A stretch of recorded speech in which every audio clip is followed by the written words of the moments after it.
பயிற்சி 2.6ல் 5th சம்மு. First condition வந்து என்ன கொடுத்துருக்காங்கன்னா, மொத்தம் 4 கண்டிஷன் கொடுத்துருக்காங்க. இரு முருடுகளின் கூட்டல் ஃபஸ்ட்டு கண்டிஷன். செகண்ட் கண்டிஷன் இரு முருடுகளின் வேறுபாடு. தேர்ட் கண்டிஷன் வந்து இரு முருடுகளின் பெருக்கல். ஃபோர்த் கண்டிஷன் இரு முருடுகளின் ஈவு.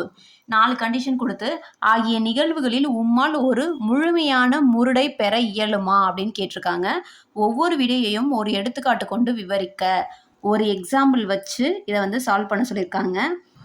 மொத்தம் 4 கண்டிஷன் இருக்குது. அதில் ஃபஸ்ட்டு கண்டிஷனை எடுத்துக்கலாம். இரு முருடுகளின் கூட்டல் அதை வந்து எடுத்துக்கலாம். அதை வந்து ஒரு எடுத்துக்காட்டு மூலம் அதை வந்து முழுமையான முருடா பெற இயலுமா அப்படின்னு சொல்லி எழுத முடியுதான்னு செக் பண்ணி பெற முடியுமா முடியாதான்னு சொல்லணும். இப்போ இரு முருடுகளின் கூட்டல் எடுத்துக்கிறோம். அதுக்கு ஃபஸ்ட்டு வந்து ஏங்கிற ஒரு வேல்யூ எடுத்து இப்போ இதுக்கு நம்ம ஒரு சம்மு எழுதுகிறோம். இப்போ ஒரு சம்மை வந்து கிரியேட் பண்ணிக்கலாம். எதைனா 3√2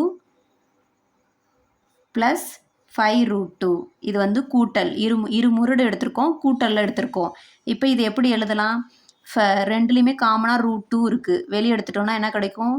3 + 5ன்னு கிடைக்கும். ரூட்டை வெளியே எடுத்துட்டோம்னா 3 இருக்கும், இங்கே 5 இருக்கும். இப்போ இதை ஆட் பண்ணோன்னா நம்மளுக்கு 8√2ன்னு கிடைக்கும். அடுத்தது இன்னொரு எடுத்துக்காட்டு போடலாம்.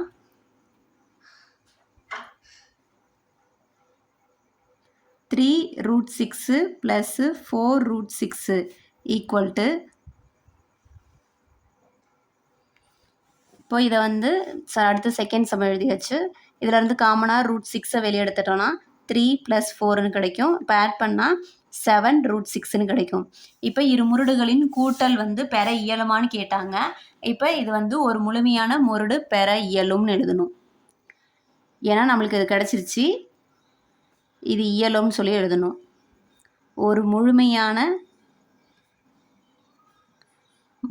முருடை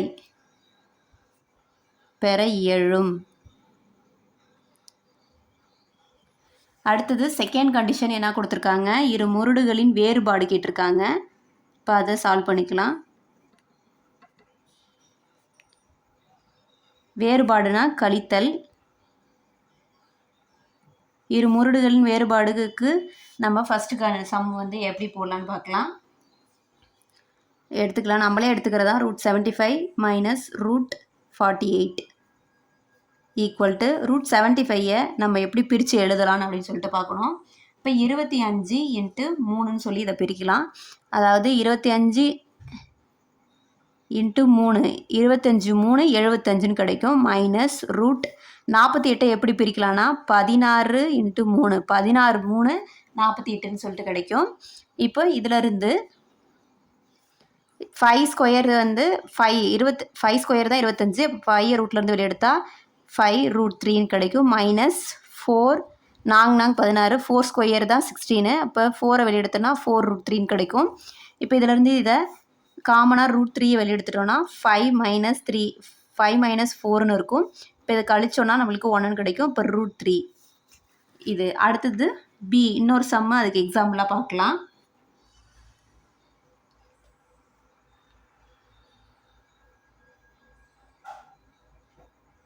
√98 - √72 இப்போ இந்த நம்பர் எடுத்துக்கிறோம். இதை வந்து பிரித்து எழுதலாம்.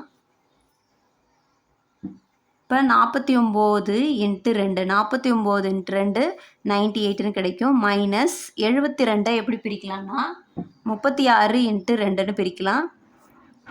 இப்போ 49 7² தான் 7² தான் 49. அதை அப்படியே பிரித்து எழுதிக்கலாம். 6² 36. இப்போ இதிலேருந்து ரூட்லேருந்து 7 வெளியே எடுக்கலாம். √2ன்னு கிடைக்கும். -6 வெளியே எடுத்துட்டா √2ன்னு கிடைக்கும். இப்போ காமனாக இதிலேருந்து √2 வெளியே எடுத்துட்டோன்னா 7 - 6ன்னு கிடைக்கும். அப்போ =√2ன்னு ஆன்சர் கிடைக்கும். 7 - 6 1ன்னு நினச்சிரும். இப்போ இது வந்து இரு முருடுகளின் வேறுபாடு வந்து நம்மளுக்கு பெற இயல முடியுது. அப்போ முழுமையான முருடை பெற இயலும் அப்படின்னு சொல்லி எழுதிக்கலாம்.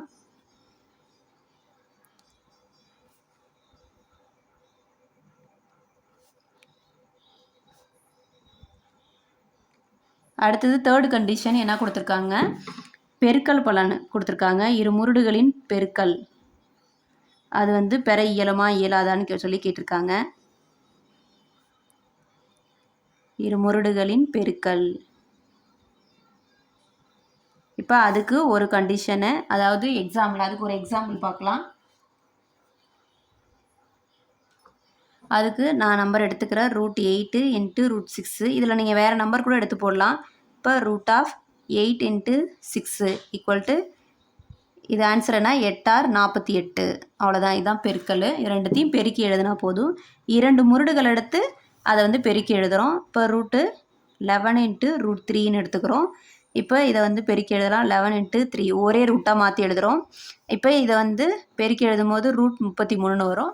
இப்போ இது வந்து முருடை பெற இயலும் அப்படின்னு சொல்லி எழுதிக்கலாம். ஏன்னா இது கிடைக்கிது நம்மளுக்கு. முருடு 2 பெருக்கல் முருடு எடுக்கும்போது அது முருடாவே ஆன்சர் கிடைக்கிது. அதனால இது பெற இயலும். அடுத்தது இரு முருடுகளின் ஈவு வந்து கேட்டிருக்காங்க.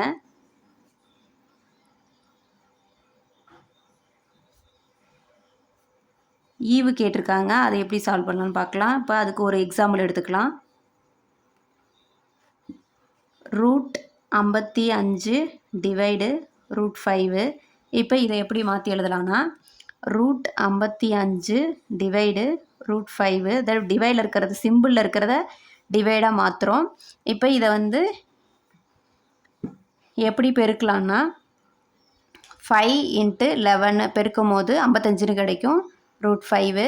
இப்போ இதுக்கு தனித்தனியாக ரூட்டு வந்து எடுத்தோன்னா √5 × √11 டிவைடு √5. இப்போ √5க்கு கேன்சல் ஆகிட்டு நம்மளுக்கு ஆன்சர் வந்து √11ன்னு கிடைக்கும். அவ்வளோதான். முருடை எடுத்தால் முருடை நம்மளுக்கு ஆன்சராக கிடைக்கிது. அதே மாதிரி அடுத்தது எடுத்துக்கலாம். √65 டிவைடு √13. இப்போ இதை வந்து நம்ம எப்பவுமே பின்னத்தில் எழுதுகிற மாதிரி எழுதிக்கலாம். √65 டிவைடு √13. இப்போ 65 5ஆம் எப்பாட்டில் எத்தனை 5 65 13 5 65. அப்போ அதை எழுதிக்கலாம். இப்போ √13 × 5. இப்போ இதை பிரித்து எழுதிக்கலாம். √13 × √5 டிவைடு √13. இப்போ √13க்கு √13 கேன்சல் ஆகி √5ன்னு கிடைக்கிது. அப்போ நம்ம பின்னத்தில் எடுக்கும் போது ஈவுலையும் எடுக்கும் போது நம்மளுக்கு முரடு எடுக்கும் போது முரடாகவே ஆன்சர் கிடச்சிருக்கு. அப்போ இது வந்து முருடு பெற இயலும். முழுமையான முருடை பெற இயலும். 4 கண்டிஷனும் ஒரு எக்ஸாம்பிள் கொடுத்து பார்க்க சொல்லியிருந்தாங்க. இப்போ 4 கண்டிஷனையும் நம்ம கண்டுபிடிச்சிட்டோம். அது முருட இயலுமா இயலாதான்னு கேட்டாங்க. பெற இயலும்னு சொல்லி எல்லாத்தையும் கண்டுபிடிச்சாச்சு.